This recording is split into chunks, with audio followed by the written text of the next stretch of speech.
नमस्कार दोस्तों, YouTube channel Kritika coaching recipe में आपका स्वागत है। आज के इस वीडियो में क्लास 7th का 12वां चैप्टर है क्षेत्रमिति यानी कि मेंसुरेशन। और इस चैप्टर की अभ्यास है अभ्यास 12 इस अभ्यास में जो आपको प्रश्न मिलेंगे वो समांतर चतुर्भुज से संबंधित प्रश्न है, जिसमें कि इनका क्षेत्रफल ज्ञात करना है। तो यहाँ पर इस अभ्यास को हल करने से पहले आइए जानते हैं कि समांतर चतुर्भुज क्या होता है। तो यहाँ पर हमने कुछ पॉइंट्स इसके बारे में लिख रखे हैं। सबसे पहली चीज तो फिगर आप देख लीजिए। यहाँ पर एक चित्र बना हुआ है जो कि समांतर चतुर्भुज का है। अब समांतर चतुर्भुज से पहले यदि चतुर्भुज को जानते हैं तो चतुर्भुज का मतलब होता है चार भुजाओं से घिरी आकृति, यानी कि ऐसी आकृति जिसमें चार भुजाएं होती हैं तो उसको हम चतुर्भुज कहते हैं। अब चतुर्भुज के भी कई प्रकार होते हैं, जिसमें से आपका वर्ग आएगा, आयत होगा, समचतुर्भुज होगा और एक समांतर चतुर्भुज होता है। तो यहाँ पर आप ध्यान रखिए कि जो वर्ग, आयत और समचतुर्भुज होते हैं वो भी एक प्रकार से समांतर चतुर्भुज का ही रूप होते हैं, यानी कि एक प्रकार से वो समांतर चतुर्भुज ही होते हैं। तो यहाँ पर समांतर चतुर्भुज में क्या है कि जैसे कि इसमें दिया है कि परिभाषा में कि जिस चतुर्भुज की आमने सामने की भुजाएं समांतर तथा समान होती हैं, ये जो सम्मुख भुजाएं होती हैं ये समांतर होंगी और क्या होंगी, समान होंगी, तो वो चतुर्भुज क्या कहलाएगा, समांतर चतुर्भुज कहलाएगा। अब यहाँ पर क्या होता है कि जैसे ए बी और सी डी जो भुजा है ये क्या है, आपस में बराबर भी है और समांतर भी है। इसी प्रकार ए डी और बी सी भुजा समान भी है और समांतर भी है। तो जो सम्मुख भुजाएं समांतर हो और समान हो तो वह आकृति जो कहलाएगी समांतर चतुर्भुज कहलाएगी। अब यहाँ पर क्या होता है कि एक लंब डालते हैं, तो जिस भुजा पर लंब डालते हैं वो आधार कहलाता है, और जो लंब वाली होती है साइड ये इसके संगत ऊंचाई कहलाती है। तो यहाँ पर कुछ पॉइंट्स भी है कि जैसे विकर्ण जो है समद्विभाजित करते हैं। समांतर चतुर्भुज के जो विकर्ण होते हैं जब आप खींचेंगे, जैसे ए से सी को मिलाएं और बी से डी को मिलाएं तो ये एक दूसरे को समद्विभाजित करेंगे। विकर्ण समान नहीं होते हैं, वो एक दूसरे को समद्विभाजित करते हैं। जैसे मान लीजिए ए से सी तक की दूरी जो है वो 10 सेंटीमीटर है और बी से डी तक की दूरी 8 सेंटीमीटर है। तो जो 10 वाला विकर्ण है वो 5-5 में विभाजित हो जाएगा और 8 वाला विकर्ण है वो 4-4 में विभाजित हो जाएगा। तो विकर्ण एक दूसरे को समद्विभाजित करते हैं, विकर्ण समान नहीं होते हैं। दूसरा क्या है कि सम्मुख कोण समान होते हैं। सम्मुख कोण का मतलब जो आमने सामने के कोण होते हैं ये आपस में क्या होते हैं, समान होते हैं। अगला पॉइंट दिया है कि विकर्ण सम्मुख कोणों को समद्विभाजित करता है। यदि मान लीजिए आप एक विकर्ण खींच देते हैं तो जितना अंश इस कोण का माप होगा, कोण बी का माप जितना होगा, मान लीजिए 100 अंश यदि है तो 50-50 में डिवाइड हो जाएगा। और यहाँ पर भी क्योंकि सम्मुख कोण समान होते हैं तो ये आपस में क्या होंगे, विकर्ण इनको समद्विभाजित करते हैं। अब यहाँ पे क्या है कि भुजाएं 4 होती हैं, कोण कितने होते हैं, 4 होते हैं, शीर्ष भी कितने होते हैं, 4 होते हैं, और चतुर्भुज है इसलिए कोणों का जो योग होगा वो भी कितना, 360 डिग्री होगा। जितने भी चतुर्भुज है उनके आंतरिक कोणों का योग जो होता है 360 अंश होता है। इसके बाद यहाँ पर दिया कि वर्ग, आयत, समचतुर्भुज सभी समांतर चतुर्भुज का एक रूप होते हैं, यानी कि एक प्रकार होते हैं उसी का। वर्ग, आयत भी क्या है, एक प्रकार का समांतर चतुर्भुज है, वर्ग भी एक प्रकार का समांतर चतुर्भुज है। अच्छा, इसमें क्या होता है कि वर्ग और आयत ऐसे समांतर चतुर्भुज हैं कि जिनके विकर्ण क्या होते हैं, समान होते हैं। इनके विकर्ण समान होंगे, समद्विभाजित भी करेंगे, लेकिन समचतुर्भुज और समांतर चतुर्भुज के विकर्ण समद्विभाजित तो करते हैं लेकिन समान नहीं होते हैं। अब आते हैं इसका क्षेत्रफल। क्षेत्रफल कैसे ज्ञात करते हैं, दो चीजें आपको ध्यान रखनी है। एक तो आधार हो गया, जिस भुजा पर लंब डाला जाता है वो आधार कहलाता है, और उसके संगत ऊंचाई।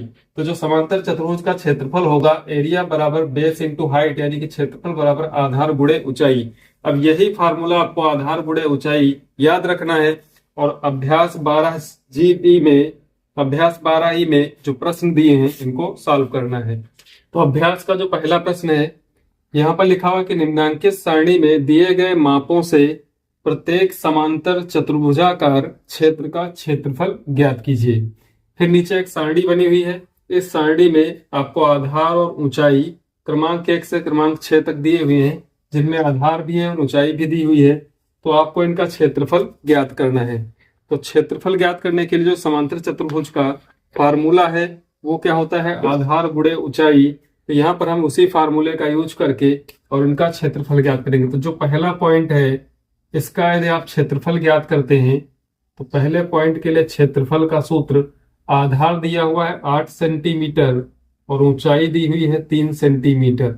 तो 8 और 3 की गुणा कराएंगे तो 8 त्रिक कितना होता है, 24। तो बराबर में यहाँ लिख लेंगे 24 और सेंटीमीटर सेंटीमीटर क्षेत्रफल का जो मात्रक होता है वर्ग में होता है, तो सेंटीमीटर स्क्वायर हो जाएगा। दूसरे पॉइंट में दिया हुआ है आधार दिया हुआ 2.8, तो यहाँ पर भी क्षेत्रफल जब ज्ञात करेंगे, आधार है 2.8 सेंटीमीटर और ऊंचाई है 5 सेंटीमीटर। इन दोनों की गुणा करनी है। 5 अट्ठे 40 का 0 हासिल 4 आएगा, 5 दूनी 10 4 14। दशमलव के बाद एक अंक है तो दाहिनी तरफ से एक अंक गिन करके दशमलव लगा देंगे, तो यह आ जाएगा 14.0, या फिर आप इसको सिर्फ 14 लिखेंगे और सेंटीमीटर स्क्वायर लिख देंगे। इसी प्रकार तीसरे पार्ट में दिया 12 mm और 8.7 सेंटीमीटर। तो यहाँ पर जो तीसरा पार्ट इसका रहेगा, जिसका क्षेत्रफल यदि ज्ञात करते हैं, तो पहली चीज जो mm में दिया हुआ है इसको आप सेंटीमीटर में कर लीजिए, क्योंकि 1 सेंटीमीटर में क्या होता है 10 मिलीमीटर होता है। मिलीमीटर छोटी राशि है, सेंटीमीटर बड़ी राशि है, तो इस छोटी राशि को बड़ी राशि में जब कन्वर्ट करेंगे तो भाग करेंगे। तो यहाँ पर यदि mm को 10 से भाग किया जाता है तो सेंटीमीटर में चेंज हो जाता है, तो 12 mm है तो ये 1.2 सेंटीमीटर हो जाएगा। तो इसको आप लिखेंगे 1.2 सेंटीमीटर गुणे 8.7 सेंटीमीटर। इन दोनों की गुणा करानी है, तो आप 87 और 12 की गुणा कर लीजिए, इसके बाद दशमलव लगा लेंगे, तो 12 सत्ती 84 का 4 हासिल 8 आता है, 12 अट्ठी 96 और 96 में आपको अब 8 जोड़ना है, तो 96 में आप 4 डालेंगे तो 100 हो जाएगा, फिर 4 और तो 104, तो यहाँ पर 104 लिख लीजिए। यह आ गया 1044। इसके बाद देखें कि दशमलव यहाँ पर भी लगा हुआ है और दशमलव यहाँ पर भी लगा हुआ है, तो दशमलव के बाद कुल अंक हो जाते हैं 2, तो दाहिनी तरफ से आप गिनेंगे 1 2 और यहाँ पर लगा देंगे दशमलव, तो ये हो जाएगा 10.44 सेंटीमीटर स्क्वायर, 10.44 सेंटीमीटर स्क्वायर। इस प्रकार से क्षेत्रफल हो गया। अगला चौथे पॉइंट में दिया है 6.5 और 4.8 सेंटीमीटर, तो ये सेंटीमीटर में ही दिए हुए हैं। तो चौथे पॉइंट का यदि इसमें क्षेत्रफल हम ज्ञात करते हैं, तो इन दोनों की गुणा कराते हैं। 6.5 सेंटीमीटर गुणे 4.8 सेंटीमीटर, इन दोनों की गुणा कर लेनी है। तो यहाँ पर हम गुणा करेंगे 65 और 48 की, दशमलव हटा करके गुणा कर लेंगे, बाद में दशमलव लग जाएंगे। 8 पंजे 40 का 0 हासिल 4, 8 छंग 48 4 52। इसके बाद 4 से गुणा करेंगे तो 4 पंचे 20 का 0 हासिल 2, 4 सिंह 24 2 26, जोड़ लिया जाएगा 0 2 6 5 11 का 1 हासिल 1 2 1 3, 3120 आया। दशमलव के बाद 2 अंक है तो यहाँ से 1 2 गिन करके लगा लेंगे दशमलव, तो 31.20, तो इसका क्षेत्रफल आ जाएगा 31.20। छोड़ दीजिए या 2 लिख लीजिए, तो 31.2 सेंटीमीटर स्क्वायर इसका हो जाएगा क्षेत्रफल। अब आते हैं 5वें नंबर पे, तो यहाँ पे दिया है आधार है 1 मीटर 5 सेंटीमीटर और जो इसकी ऊंचाई है वो 45 सेंटीमीटर दी है। तो चाहे तो आप जो 1 मीटर दिया है इसको सेंटीमीटर में चेंज कर लें, या फिर जो सेंटीमीटर दिया है इसको मीटर में चेंज कर लें, तो इसका क्षेत्रफल मीटर में ज्ञात हो जाएगा। तो यहाँ पर इसका 5वें पार्ट का यदि हम क्षेत्रफल ज्ञात करते हैं, तो यहाँ पर जो 1 मीटर और 5 सेंटीमीटर दिया है तो इसको आप मीटर में कैसे लिखेंगे, तो इसको देख लीजिए 1 मीटर और 5 सेंटीमीटर। समझने के लिए आप एक कर लीजिए, 1 मीटर को 100 सेंटीमीटर होते हैं तो 100 में चेंज कर लीजिए, ये 100 सेंटीमीटर हो गया, प्लस उसमें 5 सेंटीमीटर और ऐड कर देंगे तो ये हो जाएगा 105 सेंटीमीटर लिखा हुआ है। अब यदि सेंटीमीटर को हमको मीटर में चेंज करना होता है तो क्या करते हैं, 100 से भाग करते हैं, तो यहाँ पर 100 से भाग कर दीजिए। 100 में 2 जीरो होते हैं तो दाहिनी तरफ से 1 2, यानी कि यहाँ पर 1 2, 1 और 0 के बीच में आपको दशमलव लगा देना है, तो ये चेंज हो जाएगा मीटर में, तो ये हो जाएगा 1.05 मीटर। तो ये जो 1 मीटर 5 सेंटीमीटर है इसको मीटर में चेंज कर लिया तो 1.05 मीटर हुआ, गुणे 45 सेंटीमीटर है, इसको भी आप 100 से भाग करेंगे तो 5 और 4 के आगे यानी कि 4 के आगे दशमलव लग जाएगा, तो इसको लिखेंगे 0.45 और ये भी हो जाएगा मीटर। अब यदि इनकी गुणा कराते हैं तो इनका जो क्षेत्रफल आएगा वो वर्ग मीटर में आएगा। तो यहाँ पर आप गुणा 105 और 45 की कर लीजिए, 105 की और 45 की गुणा करते हैं, 5 और 5 की गुणा 25 आएगी, 0 है तो पूरा पूरा लिख देंगे, 5 एक कम 5। इसी प्रकार 4 से गुणा कराएंगे तो 4 पंचे 20 पूरा लिख दिया जाएगा, 4 एक कम 4, जोड़ लेंगे 5 2 5 2 7 4, 4725 आया। दशमलव के बाद जो अंक है 2 यहाँ पर 2 यहाँ पर, तो कुल हो जाते हैं 4। तो जब 4 अंक है तो यहाँ पर काउंट कर लेंगे 1 2 3 4, यहाँ पर 4 ही अंक है तो इस 4 के आगे यहाँ पे दशमलव लग जाएगा और आगे लिख लेंगे 0। तो इसका जो मान आ जाएगा वो 4.725 और इसको चूंकि मीटर में है तो लिख दिया जाएगा मीटर का स्क्वायर। लास्ट में बचता है 4.2 DCM यानी कि डेसीमीटर दिया हुआ है और 25 सेंटीमीटर। तो आप देखें कि एक मीटर में जो डेसीमीटर होते हैं वो कितने होते हैं 10। तो डेसीमीटर छोटी राशि है, मीटर बड़ी राशि है। तो डेसीमीटर को जब आप मीटर में चेंज करेंगे, छोटी राशि से बड़ी राशि में चेंज करेंगे तो हमेशा भाग करते हैं। तो यहाँ पर यदि 10 से और भाग कर दिया जाए तो ये मीटर में चेंज हो जाता है। तो यहाँ पर आप इसको मीटर में चेंज कर लीजिए या फिर सेंटीमीटर में चेंज कर लीजिए। तो यहाँ पर इसको हम मीटर में चेंज करते हैं तो क्षेत्रफल बराबर क्या हो जाएगा, 4.2 DCM है। इसको जब भाग करेंगे 10 से तो दशमलव उठ करके 4 के आगे लग जाएगा, यानी कि ये हो जाएगा 0.42 और ये आ जाएगा मीटर गुणे 25 सेंटीमीटर को जब मीटर में चेंज करेंगे तो दो अंकों के पहले आपको दशमलव लगाना है, यानी कि 2 के पहले। तो यहाँ पर 0.25 और ये भी क्या हो जाएगा मीटर। इन दोनों की आपको गुणा करानी है तो गुणा करा लेंगे 42 और 25 की। तो यहाँ पर 42 और 25 की गुणा कराते हैं तो 25 दूना 50, 0 लिखा जाएगा, हासिल 5 आएगा, 25 चक्को 100 और 5 105 हो जाएगा। यह आ गया कुल 1050।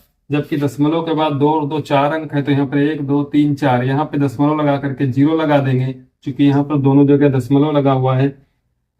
तो यह आ जाएगा 0.105 और इसके बाद का आप 0 लिखना चाहें तो लिखे, वरना छोड़ दीजिए और ये हो जाएगा मीटर स्क्वायर। क्वेश्चन नंबर 2 के लिए यहाँ पर आपको 4 आकृतियां दिख रही हैं। तो प्रश्न में दिया है कि निम्नांकित समांतर चतुर्भुजों से घिरे क्षेत्रों के क्षेत्रफल ज्ञात कीजिए। यहाँ पर आपको माप वगैरह दी हुई है और इनका क्षेत्रफल ज्ञात करना है। तो जैसे कि पहली आकृति देखते हैं तो पहली आकृति में जो समांतर चतुर्भुज दिया है तो यहाँ पर ये जो डॉट डॉट करके लाइन है ये ऊंचाई कहलाएगी, यानी कि लंब पड़ा हुआ है सम्मुख भुजा पे। और ये जो साइड दी है 20 सेंटीमीटर। तो आप देखेंगे कि जिस भुजा पर लंब होता है वो क्या कहलाती है, आधार कहलाती है। तो यहाँ पर ये वाली साइड क्या है, आधार है। और समांतर चतुर्भुज में सम्मुख भुजाएं क्या होती हैं, समान होती हैं। तो यदि ये सामने वाली 20 सेंटीमीटर है तो ये वाली भुजा भी यानी कि जो आधार है वो भी क्या होगा, 20 सेंटीमीटर होगा और ये ऊंचाई कहलाती है। तो आपको आधार और ऊंचाई चाहिए इसका क्षेत्रफल ज्ञात करने के लिए। तो पहली आकृति का क्षेत्रफल ज्ञात करने के लिए आधार है 20 सेंटीमीटर और जो इसकी ऊंचाई है वो कितनी है, 27 सेंटीमीटर। तो आप इन दोनों की गुणा कराएंगे, 27 और 2 की गुणा होगी, 27 दूना 54 होता है और एक 0 लगा देंगे, सेंटीमीटर स्क्वायर। तो आ जाएगा 540 सेंटीमीटर स्क्वायर। दूसरे चित्र को देखते हैं तो यहाँ पर इस भुजा की माप दी 8 सेंटीमीटर, इस भुजा की माप दी 18 सेंटीमीटर और ये जो लंब डाला गया इसकी माप है 16 सेंटीमीटर। तो यहाँ पर आप देखें कि इस भुजा पर लंब डाला गया है तो जो आधार कहलाएगा। और ये जो है भुजा की लंबाई कितनी होगी, इसके सामने वाली भुजा की माप दी है 8 सेंटीमीटर। तो इसका मतलब जो इसका आधार होगा वो भी 8 सेंटीमीटर होगा। इस भुजा से कोई मतलब नहीं है तो यहाँ पर आधार 8 हो जाएगा और इसकी जो ऊंचाई है वो 16 हो जाएगी। तो दूसरे चित्र के लिए यहाँ पर क्षेत्रफल ज्ञात करते हैं।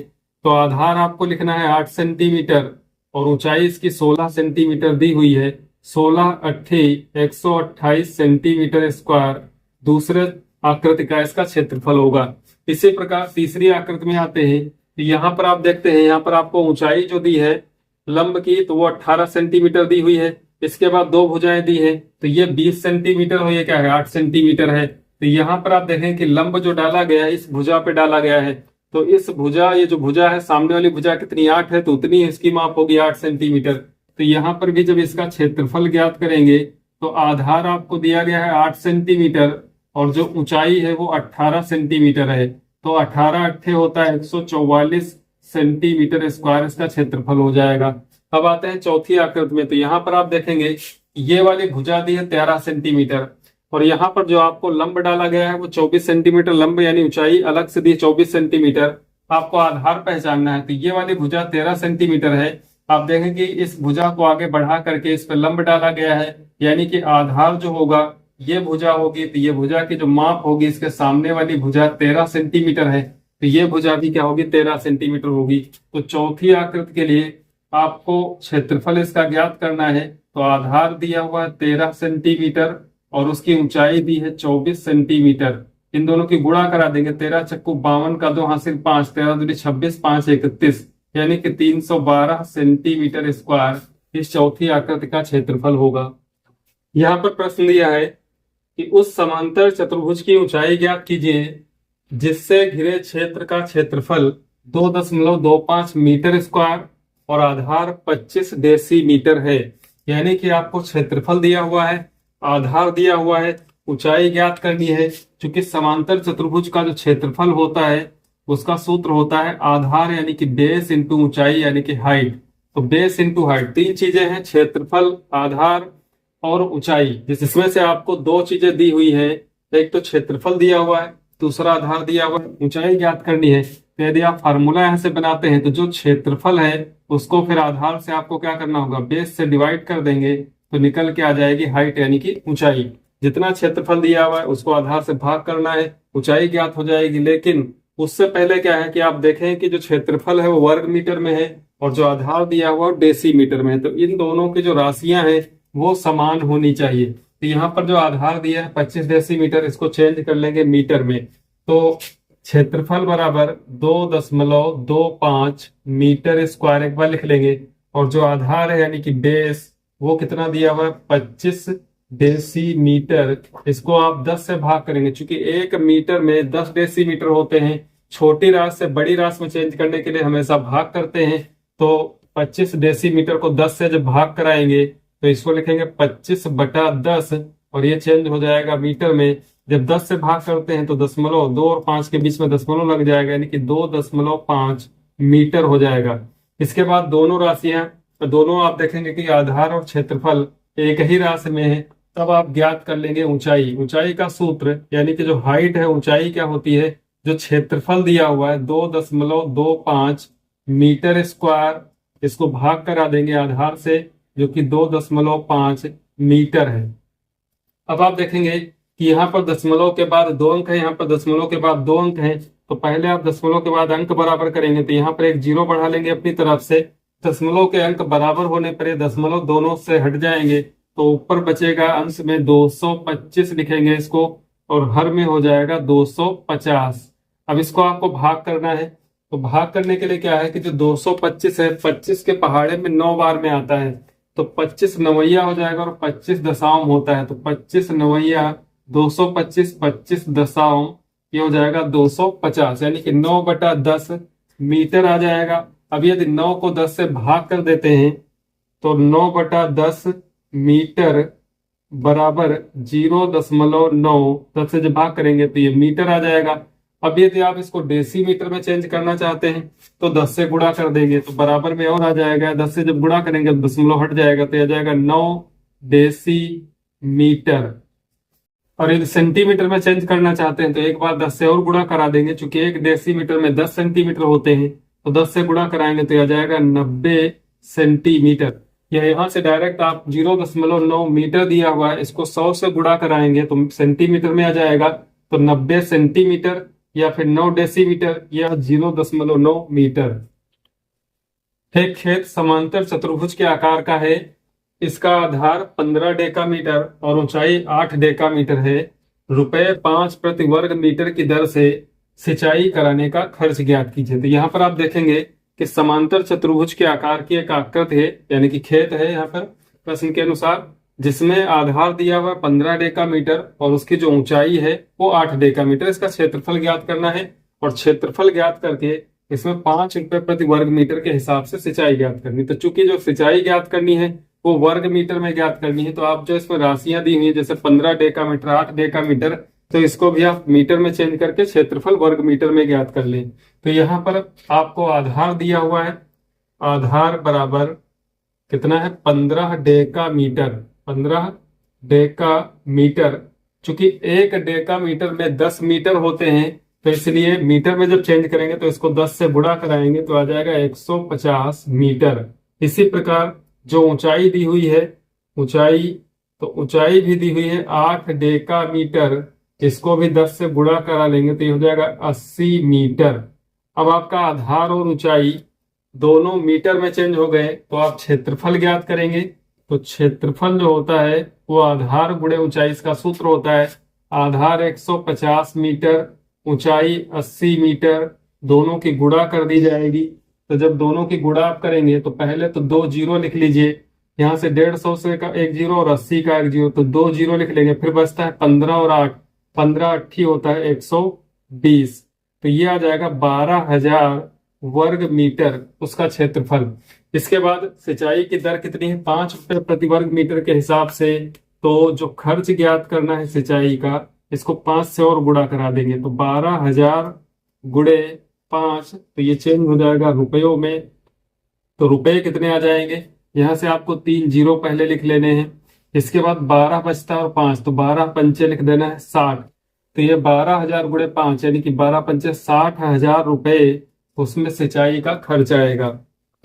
क्वेश्चन नंबर 5 में दिया है कि आकृति 12.28 है, जो आकृति बनी इसका नाम है 12.28 में ए बी सी डी एक समांतर चतुर्भुज है। यहां से ए बी सी डी एक समांतर चतुर्भुज है, जिसमें क्या है कि सी एफ लंब ए बी, ये जो सी एफ है वो इस ए बी भुजा पर लंब है। ए बी भुजा को आगे बढ़ाया गया, जिस पर सी एफ क्या है, लंब है। बीजी लंब ए डी, तो यहां से जो बीजी है ये ए डी भुजा पर लंब है, यानी कि सी एफ के लिए आधार ए डी है और बीजी के लिए आधार ए डी है। तब आपको ज्ञात करना है कि पहला पॉइंट दिया है, यदि ए बी बराबर 16 सेंटीमीटर, ए बी बराबर 16 सेंटीमीटर और ए डी बराबर 12 सेंटीमीटर और सी एफ बराबर 10 सेंटीमीटर, तो आपको बीजी बतानी है, जो ये लंब है इसकी माप बतानी कितनी होगी। तो यहाँ पर आपको ध्यान देना है कि जो ए बी 16 सेंटीमीटर है, ये आप लिख लीजिए यहाँ से समझने के लिए, ये 16 सेंटीमीटर दिया हुआ है।